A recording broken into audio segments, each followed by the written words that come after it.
Hi friends, welcome to our channel. இன்னைக்கு நம்ம சேனல்ல என்ன பார்க்க போறோம்னு பாத்தீங்கன்னா வீட்லயே ஈஸியான முறையில பால்கோவா எப்படி செய்யறது அப்படின்றத பார்க்கலாம். வாங்க வீடியோக்குள்ள போலாம். ஃபர்ஸ்ட் தேவையான பொருட்களை பார்த்துக்கலாம் फ्रेंड्स.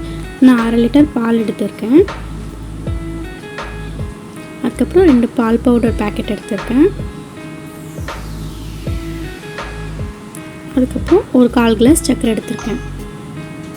இப்போ பாத்தீங்கன்னா pan சூடானதுக்கு அப்புறம் பால் வந்து சேர்த்துக்கலாம்.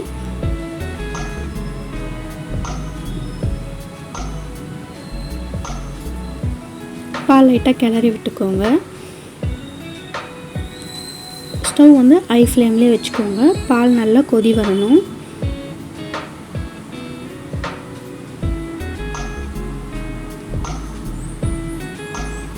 இப்போ அடுத்து என்ன பண்ணலாம் அப்படினு பாத்தீங்கன்னா அந்த 2 பால் பவுடர் பாக்கெட்டை ஒரு பவுல்ல ட்ரான்ஸ்ஃபர் பண்ணிட்டு அதுல கொஞ்சோண்டு பச்சை பால் தான் ஊத்திருக்கேன். சோ பச்சை பால் ஊத்தி நல்லா கட்டிகள் இல்லாம கிளறி விட்டுக்கலாம்.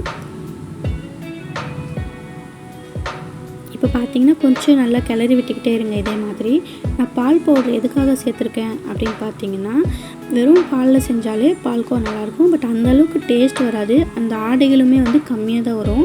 சோ நம்ம பால் பவுடர் சேர்க்கும்போது அந்த ஆடைகள் அதிகமா வரும். டேஸ்டும் கொஞ்சம் கூட இருக்கும். அதுக்காக தான் நான் பால் பவுடர் ஆட் பண்ணிருக்கேன். சோ நீங்களுமே இதே மாதிரி ட்ரை பண்ணி பாருங்க. இப்போ இந்த கரைசலை வந்து நம்ம இந்த பால்ல சேர்த்துக்கலாம். நல்லா கிளறி விட்டுக்கோங்க. இப்போ இந்த பால் பவுடர் கரைசல் சேர்த்ததுக்கு அப்புறமா நீங்க கிளறி விட்டுக்கிட்டே இருக்கணும். இந்த ஓரங்கள்ல வந்து ஆடை பிடிக்க ஆரம்பிச்சிடும். அதுக்கு அப்புறம் அடி பிடிக்கவும் ஆரம்பிக்கும். சோ நீங்க 2 நிமிஷத்துக்கு ஒரு வாட்டி கிளறி விட்டுக்கிட்டே இருங்க.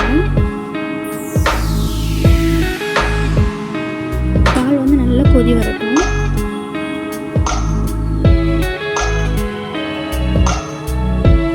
இதே மாதிரி விட்டுக்கிட்டே இருங்க.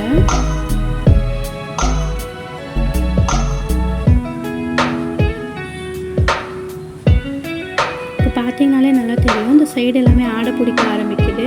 சோ இந்த டைம்ல கிளறி விட்டுக்கிட்டே இருங்க. அப்படியே விட்டீங்கன்னா அடி பிடிக்க ஆரம்பிச்சிடும். அதுக்கு அப்புறம் தீஞ்ச ஸ்மெல் வரும். சோ அது டோட்டலி ஸ்பாயில் ஆயிடும். அதனால நீங்க நல்லா கிளறி விட்டுக்கிட்டே இருங்க. இப்போ பாத்தீங்கன்னா பால் கொதி வர ஸ்டேஜ் ஆயிடுச்சு. சோ நான் கிளறி விட்டுக்கிட்டே இருக்கேன். இப்போ பாத்தீங்கன்னா பாலோட குவாண்டிட்டியுமே வந்து கம்மியா ஆயிடுச்சு. பார்த்தாலே உங்களுக்கு தெரியும்.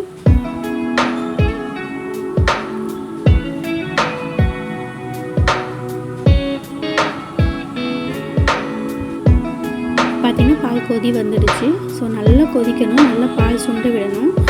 இந்த சைடில் வந்து எடுத்து விட்டுக்கிட்டே இருங்க. அந்த ஆடைகள் எடுத்து விடும்போது தான் இன்னும் அதிகமாக ஆடைகள் வர ஆரம்பிக்கும். அப்போ தான் நம்மளுக்கு டேஸ்ட் வந்து சூப்பராக இருக்கும்.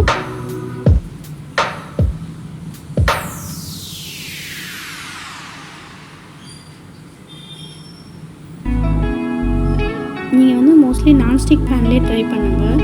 ஸோ ஸ்டீல் பாத்திரம் அந்த மாதிரிலாம் எடுத்தோன்னா நம்மளுக்கு அடி பிடிச்சிரும்.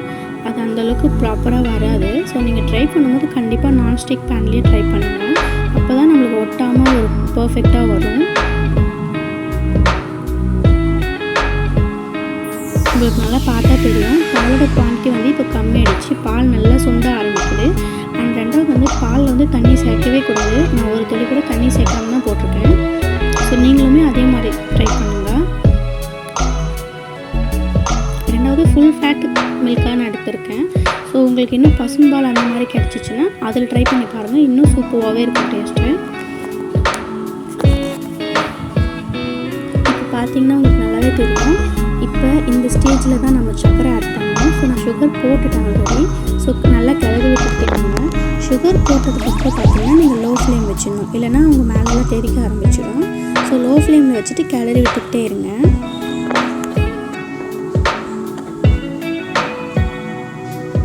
இப்போ உங்களுக்கு பார்த்தீங்கன்னாலே தெரியும் பால்கோவா எந்த அளவுக்கு பர்ஃபெக்டாக வந்திருக்கு அப்படின்னு சொல்லிட்டு நம்ம நல்லா கிளறி விட்டுக்கலாம்.